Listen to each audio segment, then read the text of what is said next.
Are you in? Guys, I don't know if y'all can hear me or not. We are having horrible Wi-Fi problems. We are trying. Well, Squirt's over here. He's showing that he's in, but not having much luck. If y'all can see me, let me know. If y'all can see me, if you can see me and hear me, let me know. Elizabeth, do you see me in here this morning? Hello, hello, hello.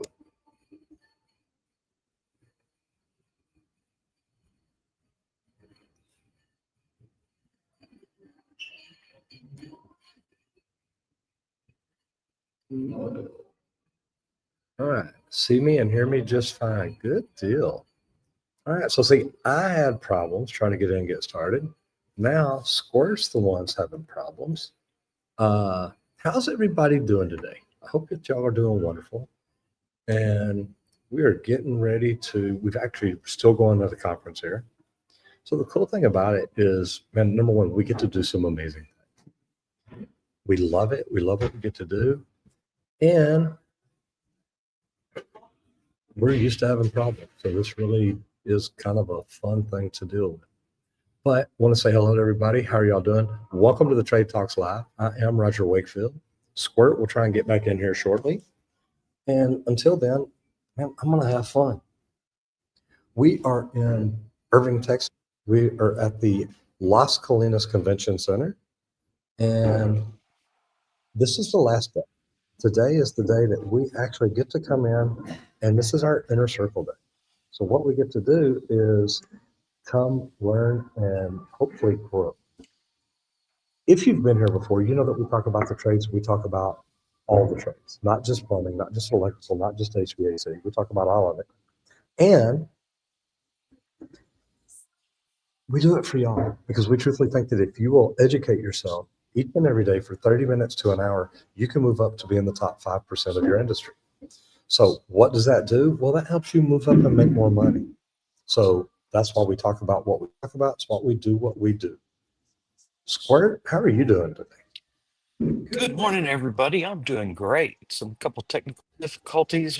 We've tuned into the iPad and fired it up, kicked me off of all the Wi-Fi's, so we are good to go now. Happy freaking Friday, everybody. I'm so glad to be here. It has been a week so far, but loving it anyway. I know we've got the weekend ahead, so stay focused, guys, because most accidents do happen on Friday afternoons. So stay focused, stay safe, because we all want you to go home the same way you showed up to work this morning. And I am Henry Wakefield, aka Squirt, as you see on the screen. 20-year pipe fitter by trade, family full of plumbers, and now I get to run LeakPro. And we would like to thank LeakPro for sponsoring today's episode of the Trade Talks, where we build the most precise leak detection equipment for professional plumbers. And when I say the equipment, guys, I'm talking about the complete kit. There's two pieces of equipment that I build. It comes with both. It's got that probe for outdoor yard service stuff, that meter to the home, irrigation line, stuff like that. But if there's concrete above that leak, you're really going to want the sidekick that comes in that kit also, because it eliminates that layer of concrete so you can pinpoint that leak. So check out the complete kit at our website, leak.pro. But if you want, just give me a call at 8888 Leak Pro, and I'd be happy to discuss the equipment or the training that I offer so that we can teach you how to be a leak pro and do leak detection in your area. You guys, this video is also sponsored by me because what I started doing on YouTube 7.5 years ago. And if you think YouTube is something that won't work for you, I want to tell you you're wrong. If you'll get in and learn how to do YouTube, you can grow a social media presence to help you grow a company, to help you grow your brand, grow your business. And the neat thing about it is I now teach people how to do YouTube, and it starts with a free webinar. If you want to check it out, go to justmetroger.com. And this video is also sponsored by Residential Service Professionals. If you need a business operating system to help you do things right, get more time back in your life, more time to work on your business, not in your business, and help you increase your percentages to where you're making more money, go check out residentialserviceprofessionals.com. Now we're going to jump right into the national news because This is a good one. We've talked a little bit about this before, but it's kind of neat the way they're doing it. But the Department of Education imposes new grid intersection standards for solar farms. DOE, the Department of Energy, sorry, I was thinking Energy. school. Yep. So the DOE just rolled out a new grid interconnection standards designed to streamline how solar farms tie into the power grid. Now, this is a direct response to the backlog of renewable projects waiting on approvals. Some have been stuck for over a year, and under the new rules, the DOE and the FERC, and that's the Federal Energy Regulations Commission, are pushing utilities to standardize application reviews and upgrade the timelines across the regions. That means a smoother schedule, fewer redesigns, and faster groundbreaking for the MEP and electrical contractors. That way we can get in and get things going. And it's also a sign that grid modernization work, transformers, substations, switchgear, stuff like that, is about to ramp up. The bottom line, the solar growth isn't slowing down. It's just getting regulated into efficiency. And I love this because the regulation, and I know nobody wants the government overseeing every single thing we do, but the cool thing about it is there's not been a regulatory committee over the solar, and that's why a lot of homeowners get ripped off. They're not getting what they're paying for, different things like that. So I like this, Court. Yeah, and we're going to have to create a lot of new spaces if all these new things start to come out and we start leaning into other things that we've learned and start to build more. You're going to want more eyes on it. And like, that's why we talk about a lot of AI and stuff. It's like that extra automation, that extra check, that verification, just to make sure. And that's what I like to see here is they're actually going through looking to keep people from getting screwed over more or less and make sure everything's done right. And that's the important part. There's the reasons that plumbers have to have license, keep everything done right. And I like to see that being done in these other areas and niches too. Mm-hmm. And the good thing is, look, guys, solar is the future. It's not going away. Get in, learn it, learn how to do it better than anybody else, and you can make an amazing living just doing solar. Randy, I would enjoy the heck out of that. I Not really too would. bad, that's Yeah. something different. All right. So, guys, we're going to roll right into the bottom line: subcontractor management fees and margins. And Randy, I'm going to let you talk about this because margins is a big part of estimating. Get your numbers in there from the get-go. What do you think? That's it. Like honestly, if you are managing subcontractors, you already know modern margins disappear faster than coffee on Monday morning, baby. It goes quick. Okay. But you have to understand how to actually charge for management properly. That can be the difference between profit and pain. And you've got to know the subcontractors too. This was something I figured out in estimating. There were some I knew I could lean on no matter what. If they told me the price, it was going to be locked in because they were looking at the same drawings I was, but I knew how it was going to be to deal with them. They had a better understanding. I was not going to have to go hold their hand through every step of that process. And that's what you really need to know here because typical management markups run 10 to 20%. But that depends on the scope, the supervision, like I said. That's where that differential is on what your markup is. My superintendent's going to have to go walk them through every room, the whole job. Then I'm doing 20% markup. Why? Because more labor is going to end up going into keeping that subcontractor getting the work actually done. So you got to remember because that fee has to cover coordination, all the paperwork, the scheduling, and liability. Don't forget that too, because when they screw up, that's on you. That is your subcontractor. Um, but you can bundle your management fee inside of the job's overhead. Where's a standalone line item? But you've got to document the deliverables that actually justify what that markup is. Okay, clients don't mind paying whenever they can see the value that it's bringing, and that's the important part. Yeah, and at the end of the Also, day, everything we do is about our bottom line. that's it. If you're not And you've making got to money, be you're not going to stay transparent. in business. That's Mhm. it. You've got to track everything, and that's the thing that we talk about a lot with like cost codes and things like that. Get as detailed as you possibly can so that you can track every area and stuff so that we figure out what area did we not bid right. Okay, next time we hit an area like that, we need to put a little extra in. And then also, why did we look at that the wrong way? And try to figure out those reasons. So just like we talk about a lot, learn from your mistakes. Don't repeat that same history over and over. So that's what I love here. It's good stuff. All right, rolling over into safety. And guys, remember, this is Friday. And most accidents happen Monday or Friday. We love talking about safety on Fridays. We love talking about it on Mondays. Probably go a little bit deeper on it those days. But the big thing is you want your guys to make it home. And here's the deal. If somebody gets hurt bad today or on Monday, because it messes up your entire week or your entire weekend. So think about things like this, because today we're talking about confined space fatality. And that is something you don't want to happen.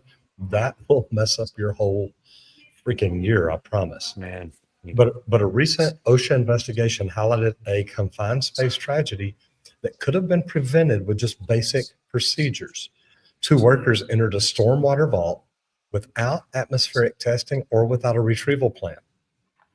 Both of them lost consciousness due to oxygen deprivation. And guys, it's not a good feeling. I've been in an area of brazing and had the torch going so much that we burned up the oxygen, and all of a sudden you start getting real dizzy, and it doesn't feel good. But oxygen depletion, it's not a good way to go. But here's what we learned from it. You always test before you enter. We know that. Like, if you've ever been confined space trained, you understand there's things you got to go through. But test it before you go in. What's the oxygen level? What's the hydrogen sulfide level? What's the combustible gases? Are you going to be able to breathe when you're in there? Because if not, it's not going to be good. But then always ventilate the space before and during your work. Make sure that fresh air is being moved through there. That way you don't have a problem. And then always have a rescue plan that does not rely on another worker climbing in. Because literally, once you stick your finger in through that entryway, you're in the confined space area. It's something you need to know. Yeah, you're liable to be the next one. And I've seen that. You cross that plane. Mm-hmm. The bad thing is you see somebody go down and the person watching is like, well, I just want to jump in there and help them real quick. Mm-hmm. Then there's 2 people down. And guys, this is serious stuff. The confined space isn't just for tanks and sewers, but for crawl spaces, pits, vaults, things like that count too. No job is worth your life. So make sure you gear up, train up, and follow the permit process every single time. That's it. And guys, stories like this, they're so important. During my apprenticeship at our local, I was actually working with one of the welders that was involved in a double fatality because they didn't test the air before they went down to a pit. First guy went down, he fell out. Second guy went in to help him real quick. That led to 2 guys.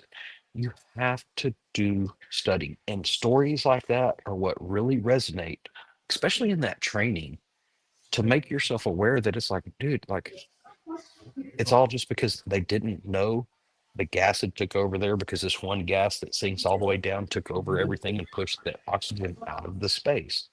It's nothing that anybody can see, smell, or anything like that.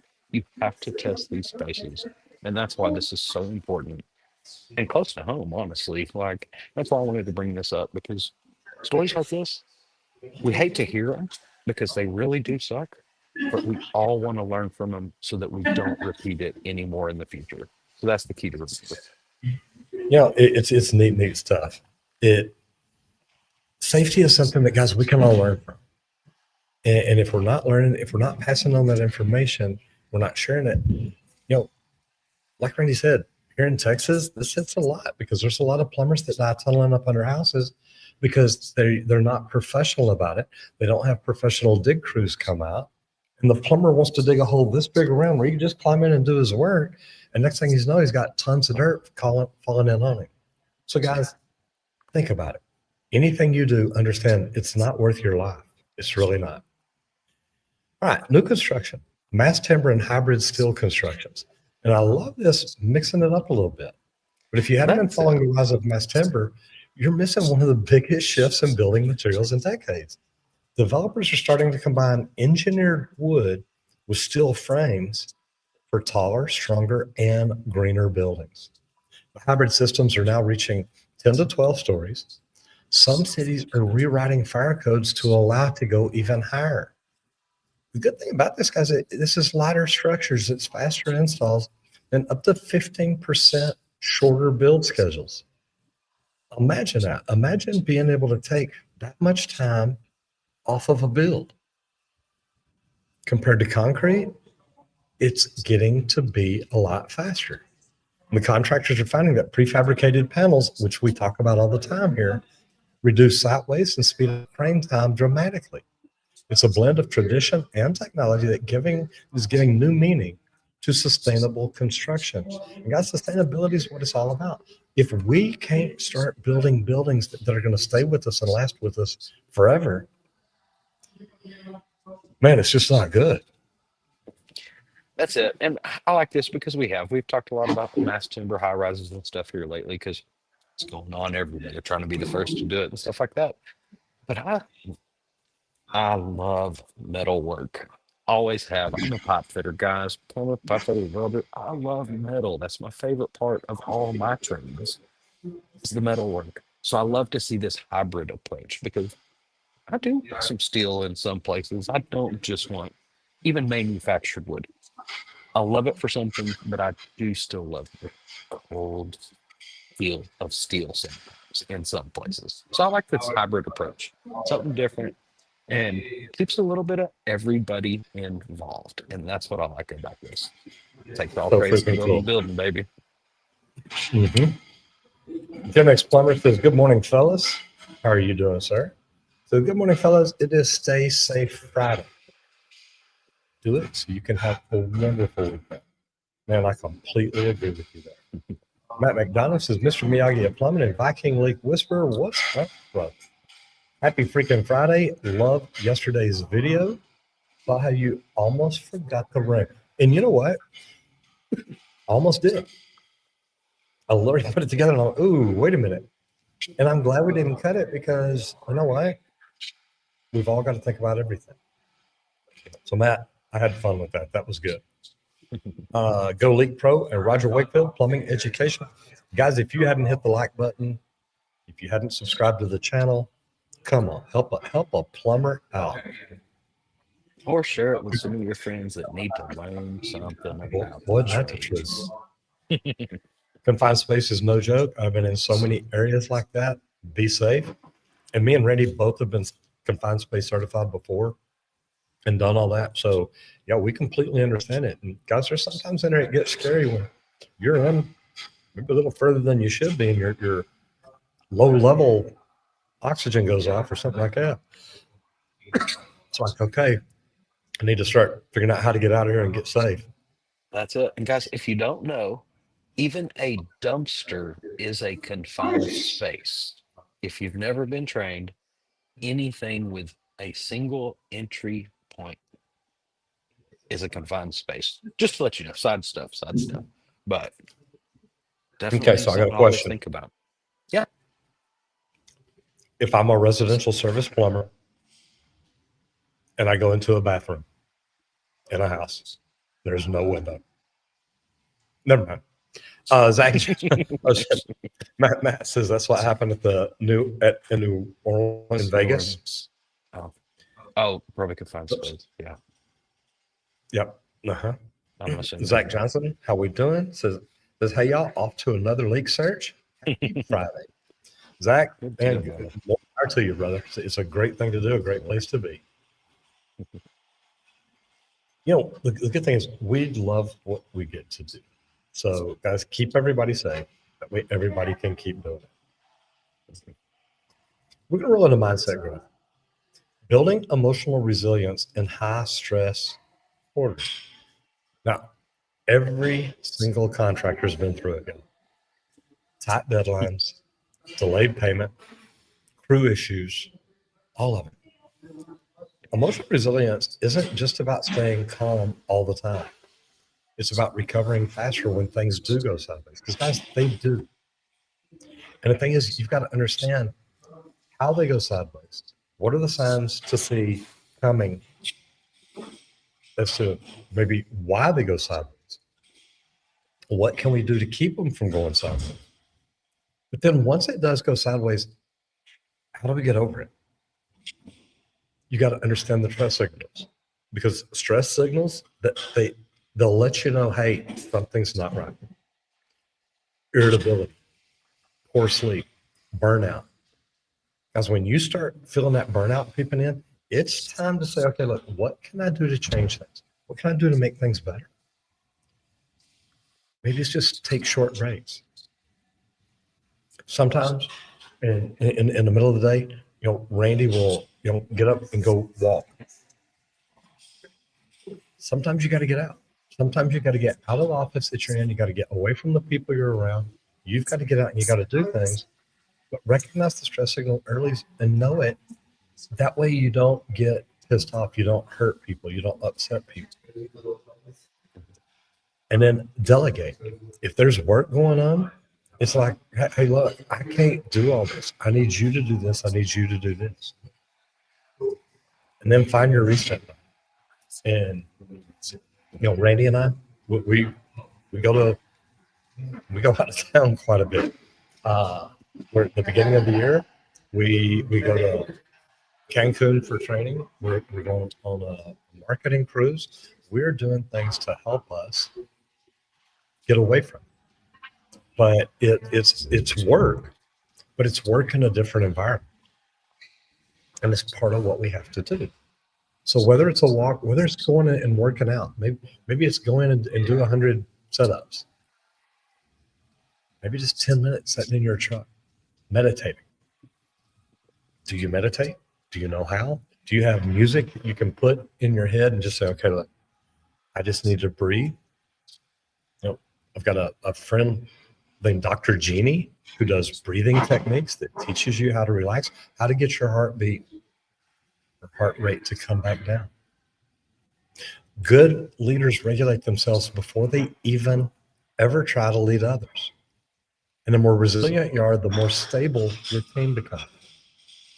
The culture keeps projects running very smoothly because you're not stressed, you're not freaking, you're not worried about it. Remember, a plumber called me one day and he says, man, I messed up. And you could hear it in his voice, man. He was scared. He said, Roger, I cut one of the sewer cameras. It's like, okay, are you okay? And he's like, yeah, I cut the camera. I said, okay. I said, man, look, we can fix the camera. Do we know how we did it? And he says, yeah. He says, I ran the camera in, I marked it, I did this, and I forgot. And when I cut the pipe, I cut the camera. I said, okay. I said, are you going to do that again? And he started laughing. He's like, no. I said, okay, then we're going to be fine. But the thing is, I didn't freak out, so he didn't freak out. I could have freaked out, and then he could have got pissed off and gone home. He could have got pissed off and gone to the next job. A lot of things could have happened. I was like, look, we're going to be okay. Don't worry about it. And I think that surprised the heck out of me. Square, how do you handle your stress?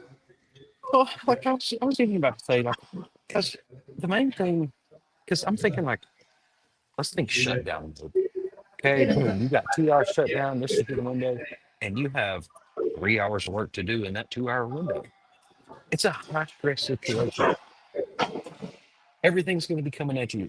The one thing that I've learned the most in those situations, don't rush. If you rush, you are going to screw it up and it is going to bite you. You've got to slow down. Yeah, you've got to work hard because it is a shutdown window and you got to get in there and you got to get it done. But if you get in too much of a hurry, you're going to screw up or somebody's going to get hurt. So you've got to keep control of yourself. If things get heated, do a quick walk, remove yourself from the space a minute, clear your mind, count to 10, take a few breaths, and then walk back in and try to reapproach the situation with a clear mind. That helps a lot. And I've had to do that. I've had to teach myself some anger management before. And that was one of my biggest helps is to walk out of the space, count to 10, reset myself. and then reapproach. And that helps a lot. It just takes a minute sometimes. And it does. Shout out to Plumber in the Trades. Says, good morning, gentlemen. Says, today in shop class, we're doing cast. There you go. Finally in my wheelhouse. You got to love it. Jordan Carter says, pray to God every day. Yes, sir, for sure. And Miguel Santana says, hi, Roger. Why is service plumbing so slow? Do you mean slow as in taking time to do the job right, or do you mean not as many customers right? Julie Jones from Residential Service Professionals says, hello, happy Friday, Roger and Randy. Taking breaks during the day reduces stress and clears your mind. Love to work out during your lunch hour. That's a great thing to do. Matt McDonald says, plumber in the trades, get it done, brother. Learn that plumbing. Matt says, I love to laugh at things. Man, some people can do that. They have a problem and they laugh at it. Me, I've never done it. Man, this ain't funny. But that's what it works, and it does. It helps keep everything calm. Permanent Trace is Matt McDonald. You bet.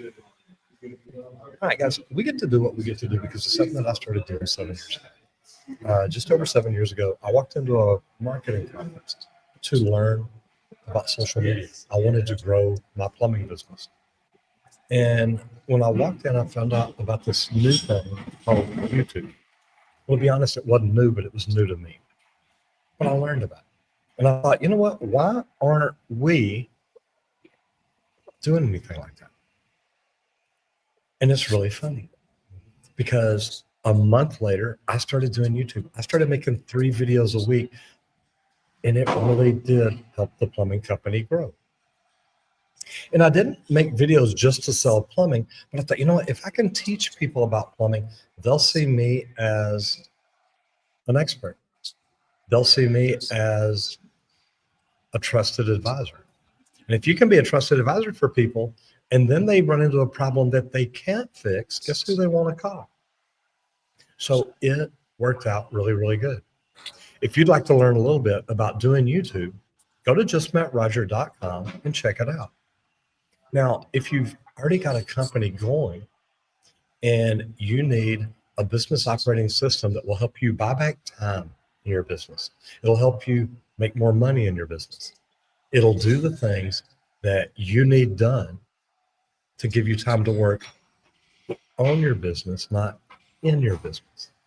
If you want to learn more about that, and you don't want to get handcuffed to one of those best practice groups that tell you have to do every single thing their way, they put you in this cookie cutter mold, go check out residentialserviceprofessionals.com. And then our last sponsor of the day, Squirt. Man, this crazy place, LeakPro. Man, yeah, we do. We love LeakPro. I love it. I love getting to do what I do, guys. And what I get to do is build the most precise leak detection system for professional plumbers. Even if you're not a plumber, man, you can use my equipment too, guys. But I really build it for the plumber because I grew up in a family full of plumbers that kept losing jobs to leak detection specialists. And it's like, look, let's build the right tools and teach the plumbers how to use it because they're the ones that need to be in there fixing the issues. And I don't want their customers having to wait 8 weeks for some leak detection. So, guys, check out our complete kit at our website, leak.pro. It's what I call the business in a box. Comes with both pieces of equipment that we build for outdoor and whenever it's under a slab. But don't just settle on the equipment, guys. I offer a 2-day in-person training here just outside of Dallas, Texas. I built a training center to teach you how to do leak detection so that you can pinpoint leaks yourself when you go back home. Spend a couple days with me. I'm going to teach you how to locate the lines under my slab, teach you how to pinpoint locate the leaks. We're going to start out with 130,000 square inches. You're going to pinpoint locate, and by the end of the second day, it's always in the hole. That's what we teach, and that's the skill that we provide you with. But not just that, I also have a leak outside of the slab so that you know what that sounds like also. And then I've got a couple systems set up. One cast, which we know they're working in up in class, which is good. Uh, and then plastic also. So that you can go to that clean out outside of a home and determine exactly where a sewer system is with a little bit of testing. So if this interests you and you're ready to add leak detection to your list of services to get that revenue in-house, give me a call at 8888 Leak Pro, or you can visit the website leak.pro. Book me for a Zoom call there. Good stuff. Matt McDonough says it's crazy. I cannot believe it's been 7 years. Says, well, it's been a fun 7 years. I'm hoping to see 20 more. No, I ain't going to be doing this 20 more years. He's not. Now Squirt may be hanging out here. That'd put him right about my age right now, so it may work out pretty good. Let's go Leak Pro and Roger Wakefield, Plumbing Education. Thank you, brother. Appreciate it. Love having you in here. All right, so guys, all trades. Now, we love talking about all the trades because I'm a plumber, Randy's a pipe fitter, but we've both been in some of the biggest commercial jobs. I've done a ton of residential, so I've dealt with all kinds of different trades. And we truthfully think no matter what trade you're in, if you'll learn more about what you're doing each and every day, it'll help make you better. But this is good, and Randy, this is one you've talked a lot about because you've done this a lot with the multi-trade punch list. How do you coordinate? How do you keep things coherent between people so they just don't want to kill each other? And I've seen it done on a lot of jobs. There was one job I was on. I was the guy for the plumbers and pipe fitters on the crew for our company. There was sheet metal, there was electrical, there was carpenters, there was somebody from every trade. And we would all walk into a room, and there was one person from the GC that had the list. Okay, this trade's this. Here's all your parts and pieces. Let's knock this room out, and then we'll move to the next one. I didn't like that too much because then some trades didn't have anything in that room, and it's like, no, my preference is when you have the full list, all the areas, all the rooms listed by trade, which all trade has every little thing that they need to do in every single room. That makes it easier to coordinate. Because guys, those last 2 weeks of a project, they can really make or break that profitability. Because if they're still punch list items, guess what? You're not getting paid. You're not done yet, and you've got to complete the but punch list can turn into chaos whenever every trade's closing out independently. Here's how pros handle it though. Create that shared digital punch list. Okay. Tons of softwares out there. You can just create it on a spreadsheet if you want to. And Google Share Sheets are that the on best Google thing in the Sheets. world for this. That's it. It's simple. And that's what I love softwares that come out. I love getting the softwares that help me take advantage of things. But some things, guys, it just needs a spreadsheet, and that's it. It doesn't need that sort of stuff. So keep that in mind sometimes. But honestly, if you do this and you assign each zone or floor to a trade lead, okay, just like we're saying, we had somebody from every team, not just individual workers. Somebody that's leading that whole trade and owning it all, that's helping run this through. Schedules joint walks so that issues are identified and signed off together. Everybody knows, everybody agrees, this room is complete. Nobody steps foot back in here. It's done. So that nothing happens within that room to mess it up either. But the rule is no surprises at turnover, guys. Clean punch list means faster closeout payments, just like I said. And that means cash back in your business sooner. So you can keep moving forward and get on that next job, guys. But you've got to complete that first one. And that's one thing I loved about working on all the punch lists, to see the struggles that you really go through to get done on a project, because that's when you actually get down to the little nitty gritty, the little fine details about stuff. It's not thinking the big system anymore. It's down to the small details of every part and piece within it. I love it. All right, we're going to roll right into OSHA or laws and licenses, and we're talking about OSHA. And it's because there's a lot of new rule proposals for construction next year. And OSHA's released a draft of upcoming rule changes for 2026. Contractors need to start getting ready for it now. So there's two big focuses. Number one is the heat stress standards. And Randy, it's funny because we've been talking about that all year long. I guess the rest of the world has finally figured out, hey, working out in the heat can be kind of tough.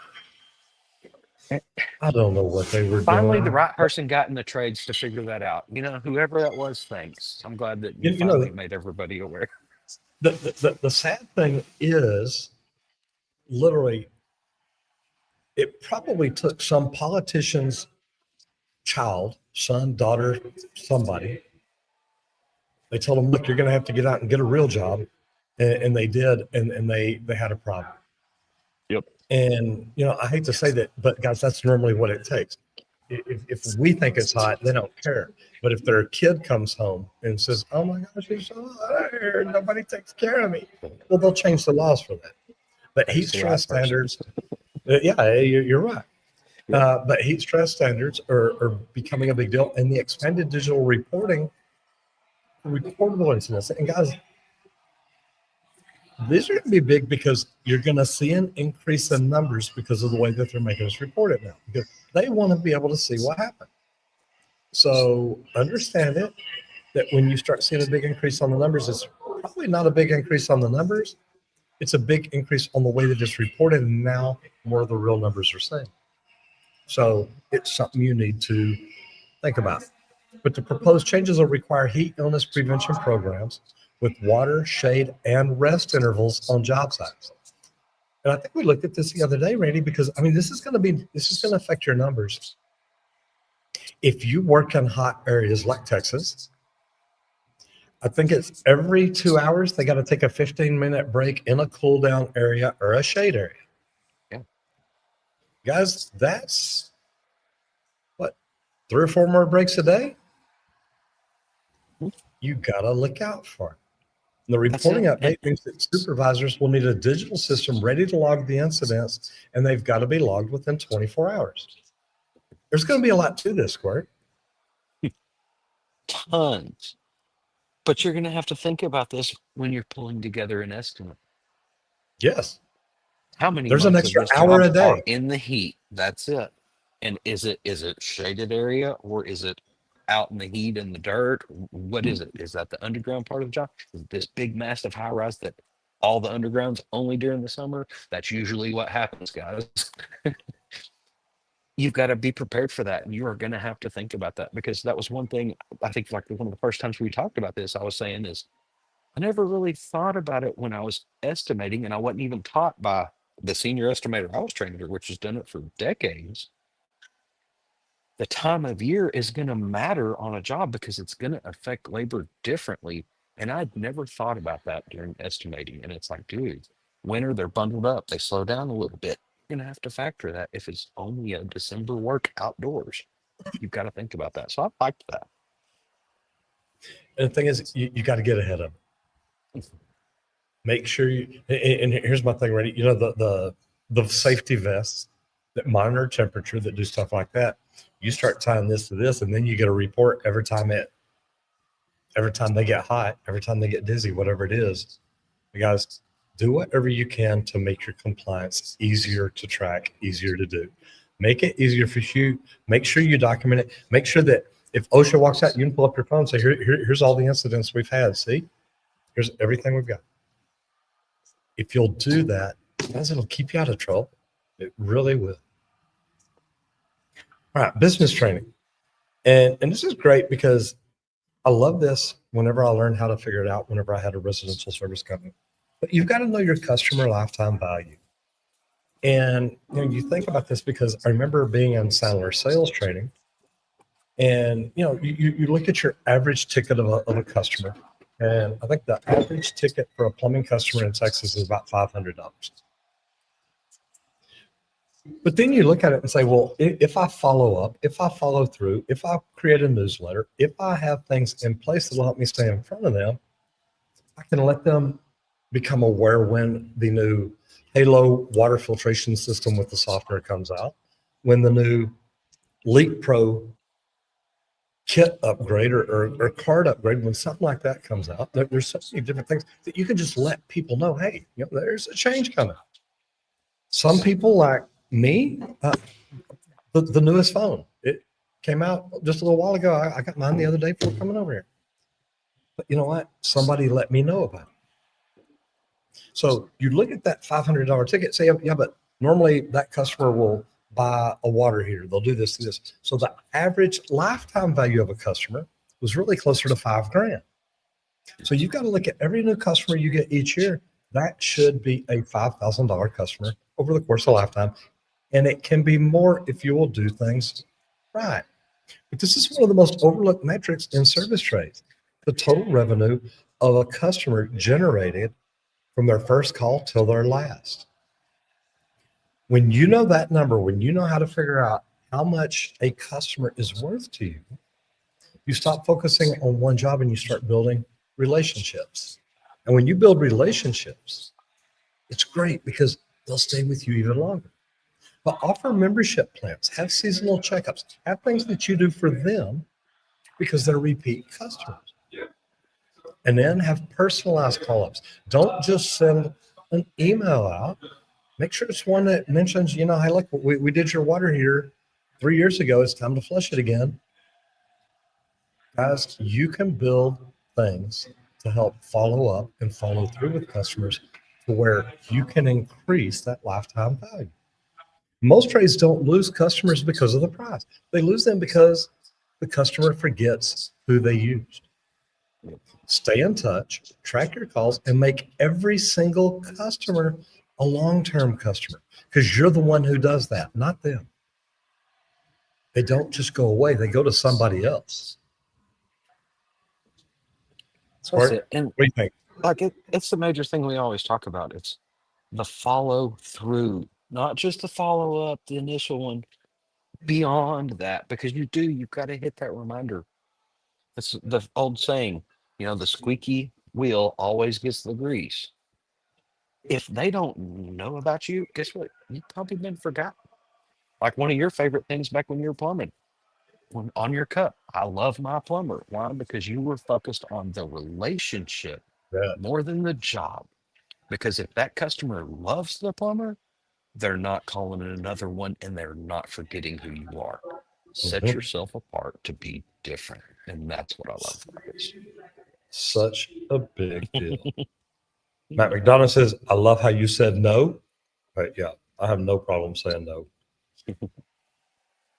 Matt McDonough says, okay, gentlemen, be safe in your travels. Have a great weekend. Says, I got to go be a hero. Keep doing the awesome things you do for the trades. Go LeakPro and Roger Wakefield Plumbing Education. Love you. Bye.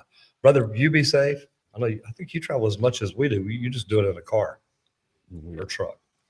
But Love you, bro. Have a good brother, weekend. yeah, stay safe out there. That's And it. remember the heat stress. Be careful. It's Friday. Take care of your guys. All right. I got no heat Vehicles. stress in here. No, I know. I'm sitting over here freezing. I'm glad you're sitting down, not me, because if I was sitting down, I'd really be cold. Yeah. Yeah. That's good. All right, Randy. Vehicles, cargo van conversions in the mobile workshops. Now, I've seen some really good ones. Dude, I've always thought about this whenever I had some box trucks that would deliver pipe and stuff on a project and they didn't have anything built in. It's like, dude, you could build out a real delivery truck system to where it's your mini little mobile shop. And You it bet. makes me think of the Snap-on tool guys that go to all the mechanic shops, Hmm. the boot trailers that come out on those jobs that require steel toe boots, and they bring out a boot trailer for you to shop.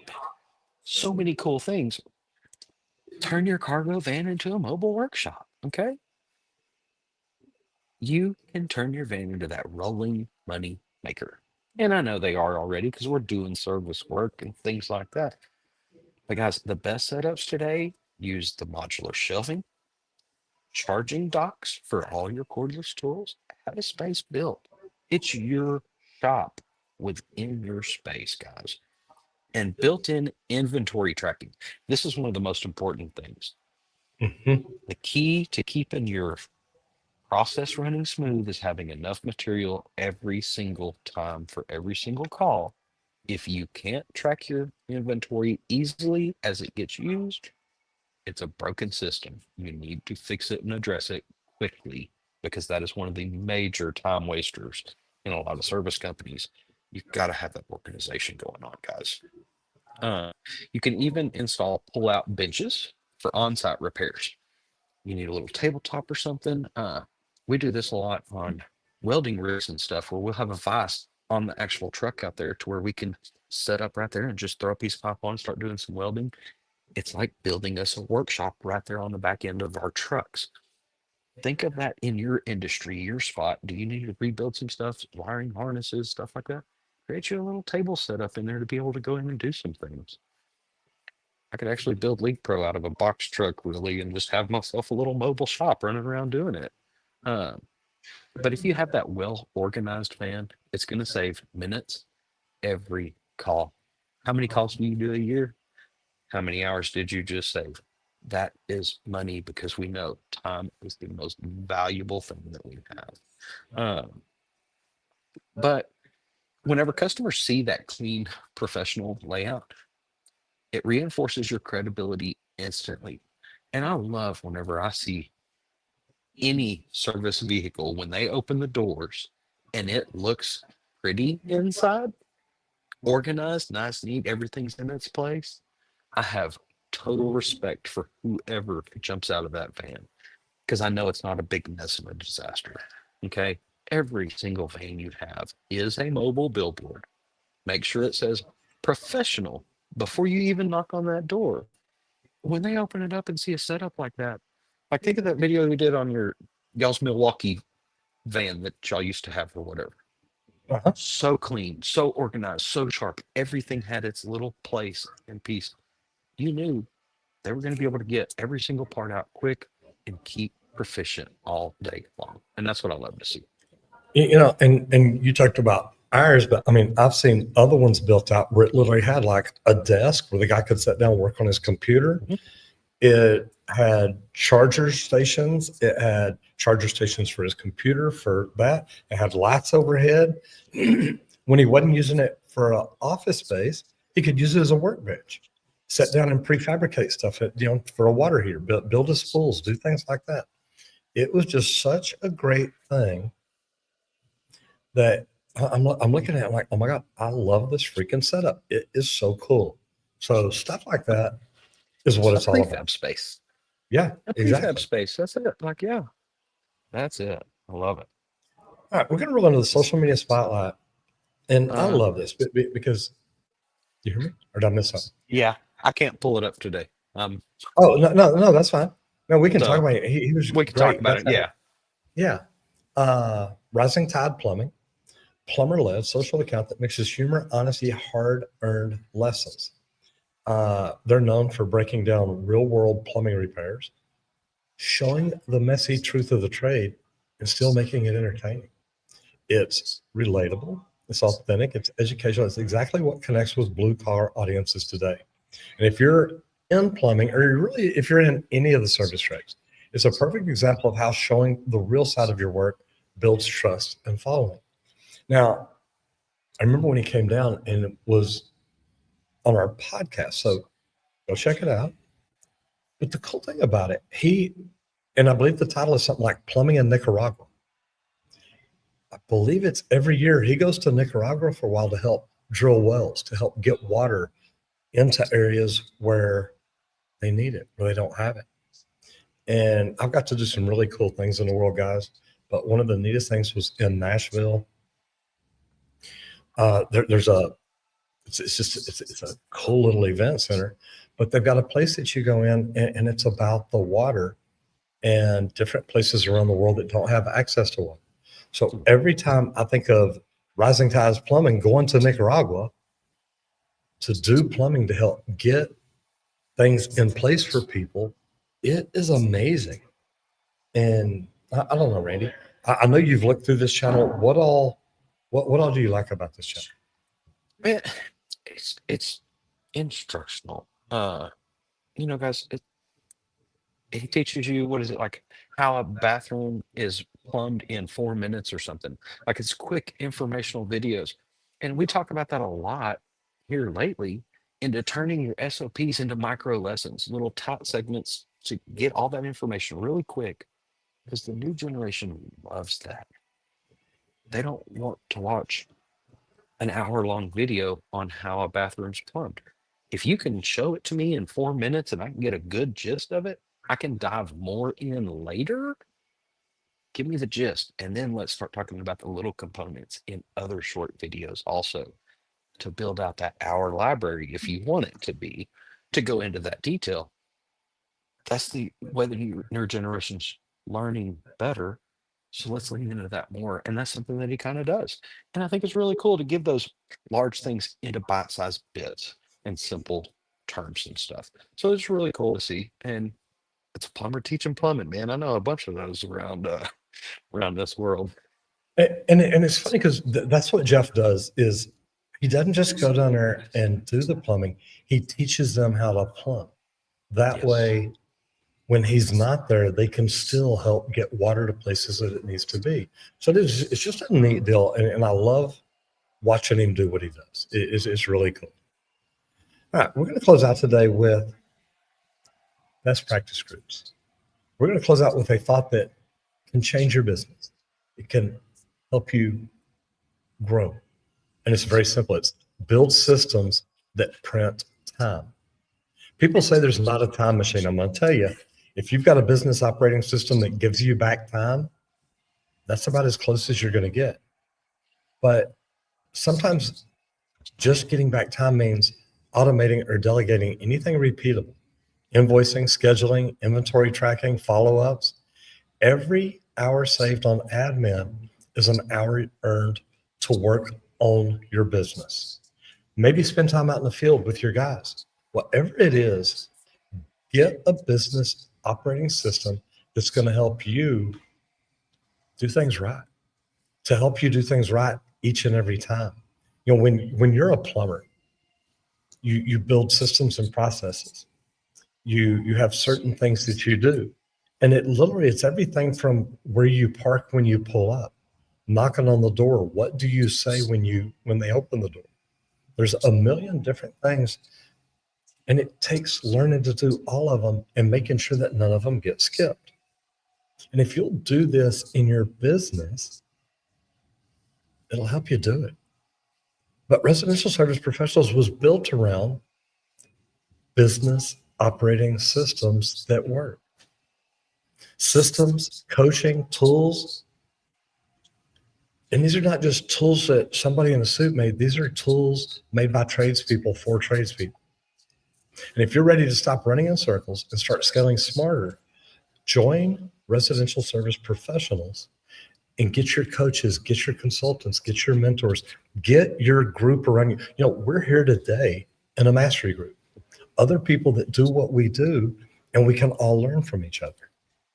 Do you think you'd be better off learning how to do something in your business that you've never done before all by yourself, or being around other people that have done it, gone through it, made mistakes, learned from it, and grown? If you want to learn how to do things like that and build a team around you like that, go to residentialserviceprofessionals.com. You guys, this video is brought to you by Residential Service Professionals. They're good at what they do, and they will help you with a business operating system that can help you grow the kind of business you want to grow, you need to grow, and it will help you do good things with yours. You guys, we do everything that we do because I started doing YouTube 7.5 years ago. And it's really funny because I had a company. I didn't have a best practice group like Residential Service Professionals at the time. I was literally trying to figure things out. Now, I was networking, and that was helping make the phone ring. But at the end of the day, what it was really all about is I needed to get my name out there. I needed to get the name of my company out there. And what I did is I went to a social media marketing conference because I got really, really tired of getting ripped off by the marketing companies. And marketing companies probably ripped me off for about $47,000. So when I talk about this, I tell people, imagine driving down the road, throwing $47,000 cash out the window, and knowing that when you get to your office, your phone's not going to be ringing. That's about where I was. And you think about that in your business and think about what it do. It almost shut mine down. So I decided I'm going to learn how to do social media marketing. I'm going to do something that other people aren't doing. And of course, at the age of 54, I walked into this conference thinking I'm going to learn Facebook. And I ended up walking to a room and discovering this thing called YouTube. And it blew my mind because I found out that YouTube was the second largest search engine in the world. I found out that it was owned by the largest search engine in the world, Google. And a month later, we started putting up 3 videos a week, every Monday, Wednesday, and Friday. Now, that's a lot to do, and I get it, but we did it. And we struggled because we just got on YouTube and learned how to do YouTube. So after about 8 or 9 months, I realized, look, I need to get a YouTube coach. I need somebody to help me. I need training. I need lessons. I need to figure out how to do this thing right because this is working. Our phones are starting to ring. And guys, that's what I do now is I teach people how to do YouTube. If you want to learn how you can use YouTube to help grow your business, your profession, your trade, whatever it is, if you want to grow it, go to justmetroger.com. I made a free webinar to help teach you that you don't need a lot of equipment, a lot of expensive equipment. Most of us have everything we need right there. But it's more than that.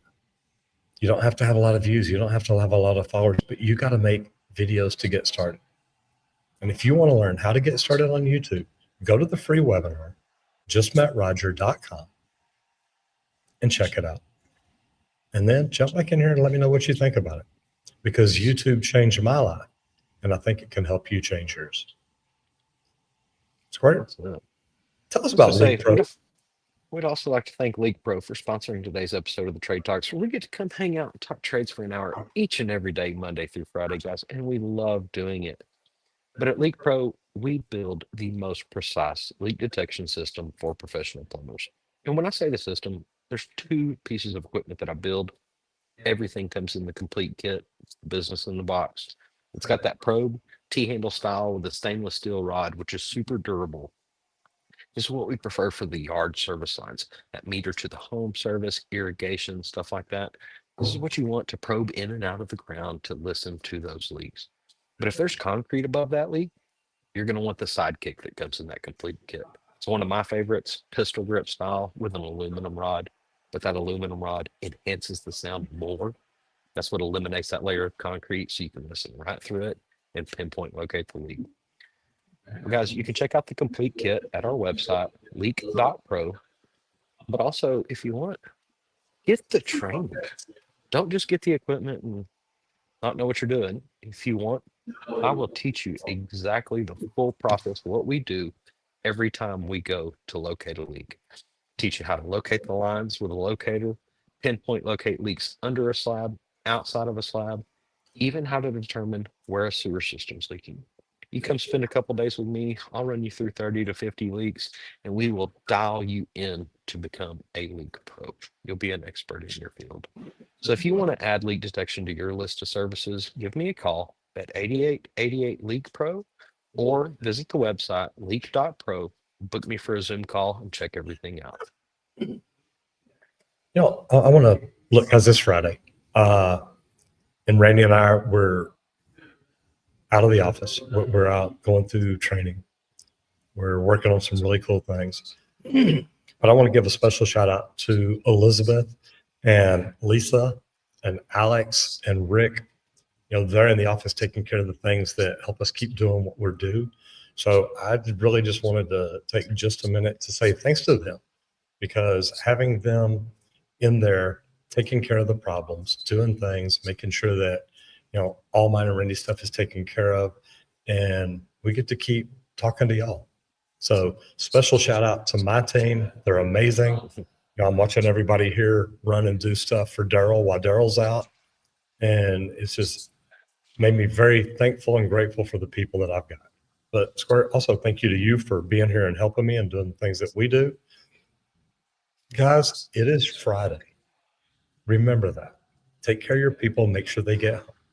And whatever you do out there today, do it safe and have fun. That's it. Happy freaking Friday, everybody.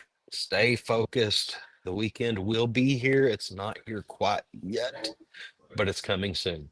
So get out there, hit it effing hard, guys. You know we will. And I'll see you Monday. Bye, guys. Bye, guys.